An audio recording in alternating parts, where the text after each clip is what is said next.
après mon premier livre, il y a 20 ans maintenant, qui s'appelle Veille, j'ai écrit des poèmes, j'ai publié 2 recueils de poèmes et beaucoup de nouvelles qui ont été publiées à droite et à gauche et dans des ouvrages collectifs ici et à l'étranger.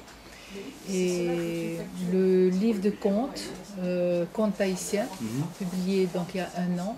C'était mon premier ouvrage pour enfants.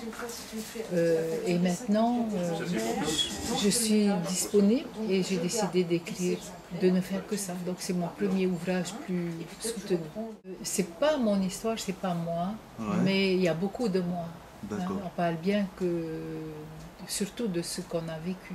Donc c'est vrai que toutes mes expériences, j'ai envie aussi de parler de mes expériences, donc je les ai glissées dans le personnage de Tewa.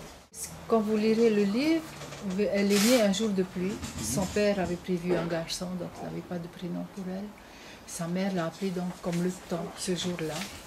Et à sa naissance, il y a tous les éléments en marche, la tempête, le tonnerre, etc., les vents.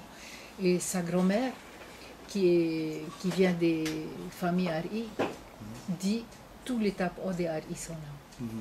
Donc à ce moment-là, la grand-mère lui donne un nom des Ari, des Tupuna, mais son premier prénom est Tewa. Voilà, d'où la présence de tous ces éléments ce jour-là. L'histoire se déroule en 2004. Donc c'est vrai qu'elle est adulte. Les 2 autres personnages principaux sont également des maris et des adultes, mais tout se passe en 2004.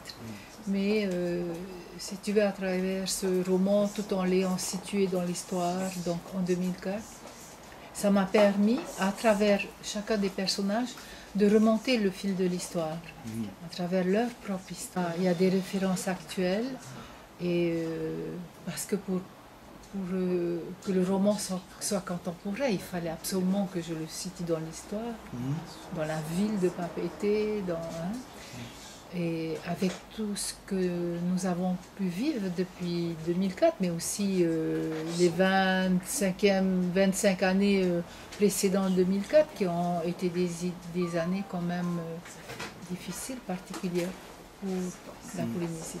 Je suis poète avant tout. Ma fille aînée, qui est très littéraire, en relisant ce que j'avais écrit, me disait « Maman, on trouve souvent l'eau, la pluie, les rivières, la mer ». Mais elle a aussi ajouté qu'on trouve ces thèmes dans la plupart des écrits des femmes du monde polynésien, des auteurs du monde polynésien. Maori, Samoa, on trouve souvent ce thème. Donc je pense que ça doit être dû à notre culture. J'encourage tous ceux qui ont envie d'écrire de le faire. Et Henri Hiro déjà avait dit « écrivez dans la langue de votre choix ». Flora de Vatine me disait que pour elle, la plus grande ressource de notre pays, c'est ça. C'est ce que nous avons dans la tête. Je suis comme elle, j'adhère à ça et j'ai vraiment foi en la jeunesse qui va nous remplacer. Oui. Est-ce qu'il y a d'autres projets d'écriture Ben là, je suis à mi-chemin d'écriture de mon prochain roman, qui est un conte, je dirais, pour adultes, un conte un peu philosophique. D'accord. Et par contre, j'ai 2 livres qui sont prêts pour les enfants, mais qui doivent être maintenant illustrés.